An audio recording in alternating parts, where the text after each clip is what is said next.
Welcome to Donnie's Sports World, the show that captures the excitement and action of sports and entertainment from North Texas. On today's show, an unusual way to tour Dallas. Hint, Paul Blart rides one of these. But the college basketball season ended recently as Duke won the national championship. Among that 6-14 playoff party was SMU. They had a real good basketball year. And if it wasn't for that controversial goaltending call that put UCLA over the top, who knows how far SMU would have gone. Nonetheless, the Ponies had a great year, and it's worth taking another look at a memorable game that won them the American Athletic Conference Championship. And the Donniesport'S 17 network cameras were there.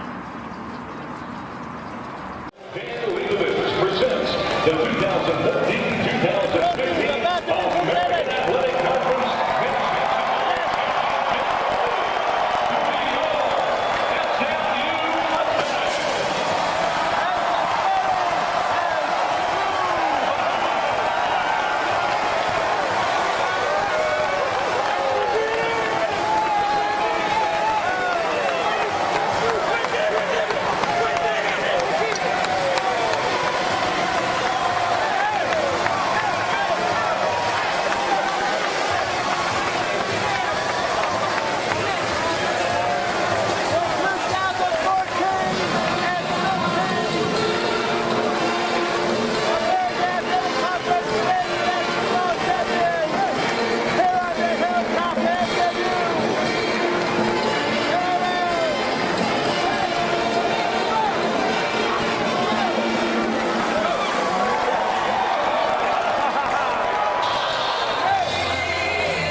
is deeper, and I thought on offense we were driving with some aggression, trying to cause some foul or contact, and we ended up they ended up being tough shots because it allowed them to get back in their transition game. So other than that, I'm really proud of how hard our guys competed.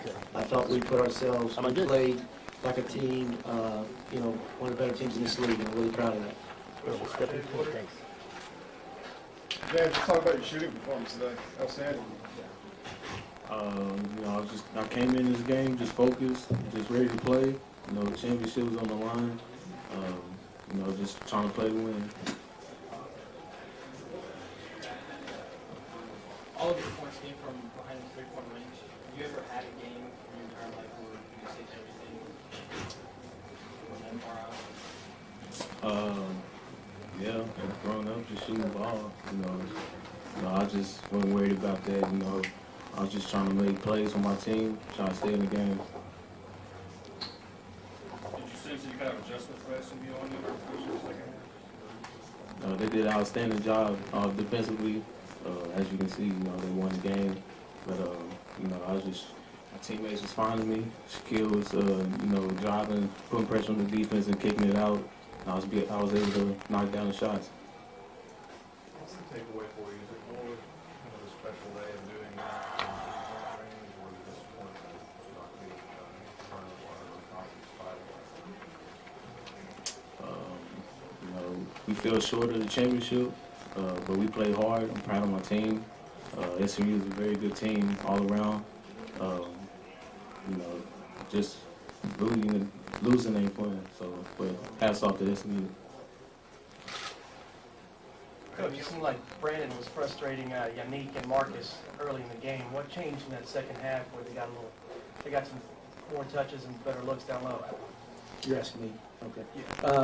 Yeah, I think that was the difference. There was a stretch there where they got a couple of, we didn't do our work early. We were doing a great job with our execution defensive game plan.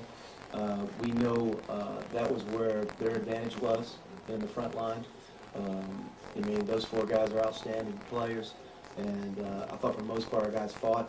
But you look at the night Kennedy had and Cunningham, 12 and 12. They're bigger, longer, more athletic than our guys, but I thought our guys fought hard. As part of a conference championship team this year. That's incredible. I said all the time, when I got here, I didn't expect anything like this. Coach Brown came in his first day, he was talking about winning championships. And, me and Ryan kind of sat there like, okay, but didn't really believe it. And now we're here, and couldn't ask for anything more. Would you say that at what point did you guys start to believe that you wasn't just doing smooth? Our first year, we took a beating all year.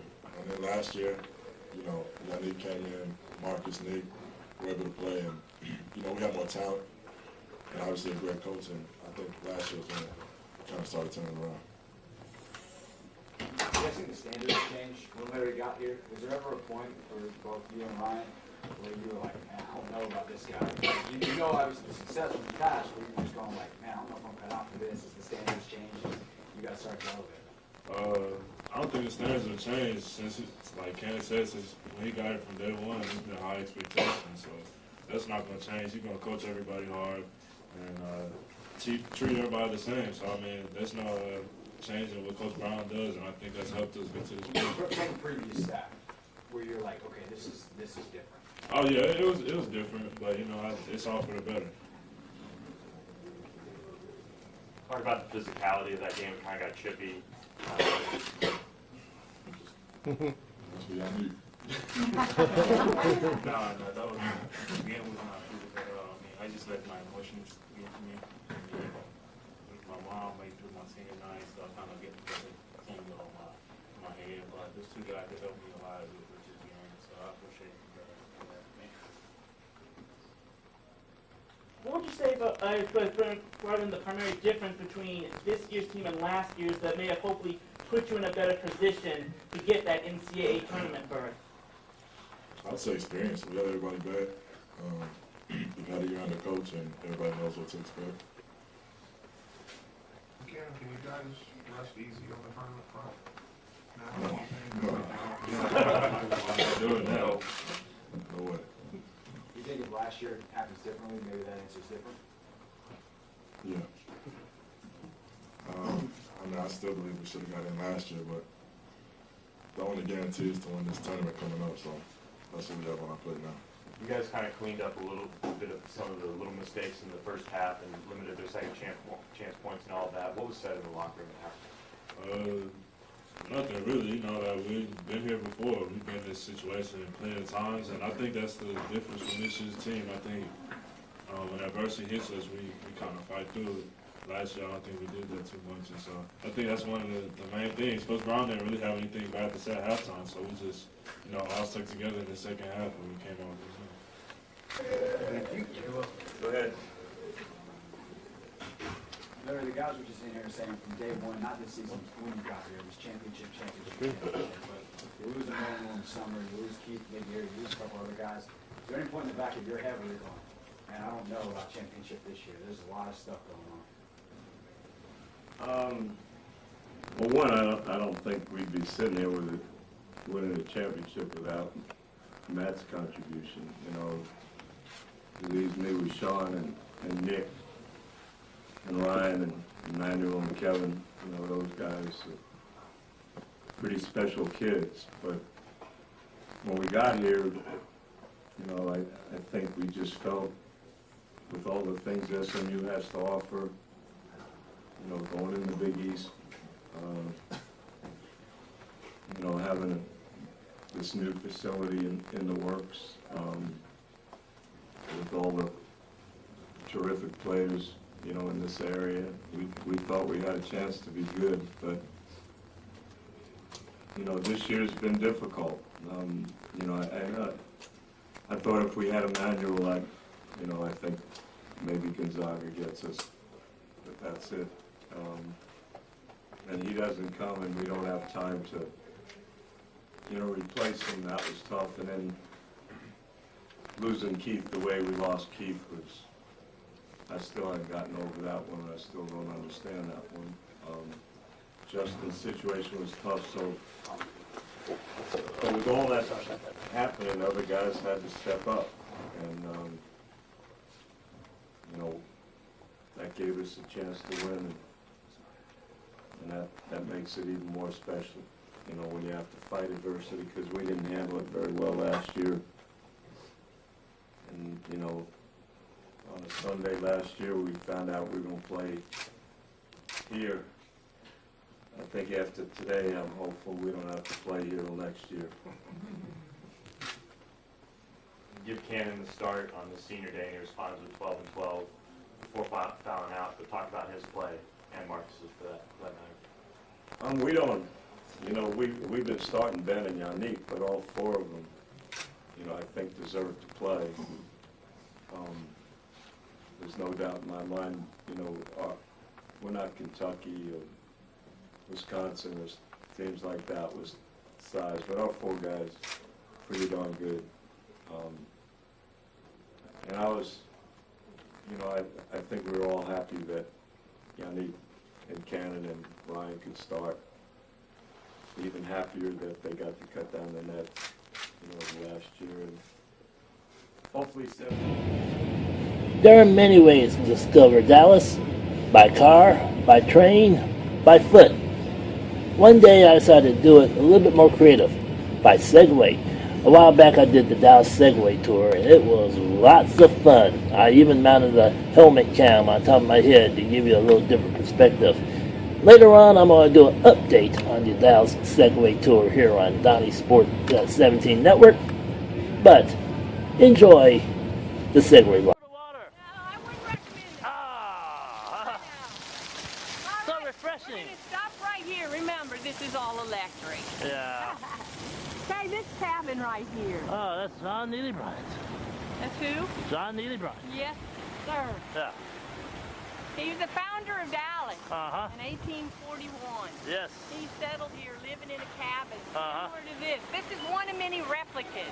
Yeah. And he came from Tennessee. Uh-huh. And he was a lawyer. Uh-huh. So when he settled here, He not only lived in this cabin, but he raised a family of 5 children. Yes. Ran a small trading post and a little law firm right out of this little cabin. Wow. Amazing. This is not much bigger than our guest room. Okay? Yes. Also, he didn't settle here. He settled 350 yards on the other side of the record building, where he claimed 640 acres. Wow. Now, John, to get people back or to Dallas, he offered people who were married 600. Oh. There you go. There's the records building.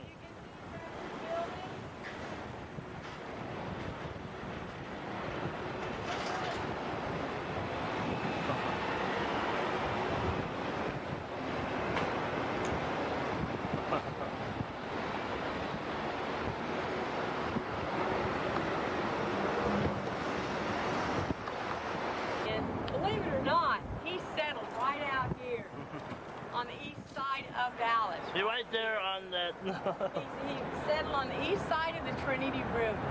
Remember in the 1800s, they always settled around water.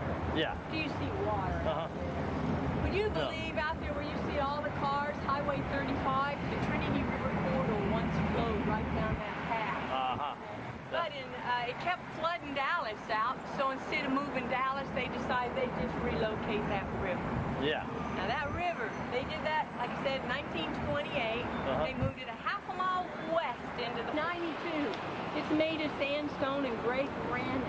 But if you'll look at the top, you'll see a 3-ton bell. Yeah. That bell up there weighs 3 tons. Yeah. Okay. Well, they feared structural damage, so in 1919 they removed that bell. They sold the bell and gave away the clock. So back in 1940 they came back and they put another bell up. 3 tons again. The only difference is only the paddles move, or the paddle move. So that's quite impressive. It took a lot of strength. And they clocked up here time every hour on the hour. Just like Big Ben. Yeah. They have gargoyles. Normally gargoyles are on corners, but this building really has no corners, as you can see. They had to place them where they're at. Yeah. The great part out here, that's a visiting center if you want to know. Yeah. And this is the county courthouse down below. Yeah. Well, the courthouse is still in use, but the jail no longer exists. They have relocated the jail across the highway here. Over there. All the way over here on the west side. Okay, so this sits vacant. But if you'll look at the very top floor, far right, and count the 3rd window down, you'll see it's half, the window's half open. That window is the cell that Jack Ruby spent the last 3.5 years of his life until he died in 1967 of lung cancer. Yeah. Who's Jack Ruby? Jack Ruby shot Lee Harvey Oswald, who was in the book depository over here, on the other side of these trees, which will be headed. Yeah. Who supposedly shot JFK. Right. They haven't asked me, but I think they ought to rent out this sale up here and make some money to pay off some deficit. How about you? Yeah. Yeah, wouldn't that be good? There's a bit of a, how to say, cash problem with the city of Dallas, I well, heard. this would definitely take care of a lot of it. We hope you enjoyed this edition of Donnie Sports World. Please come back again. I'm Donnie Arnick. Thank you for watching.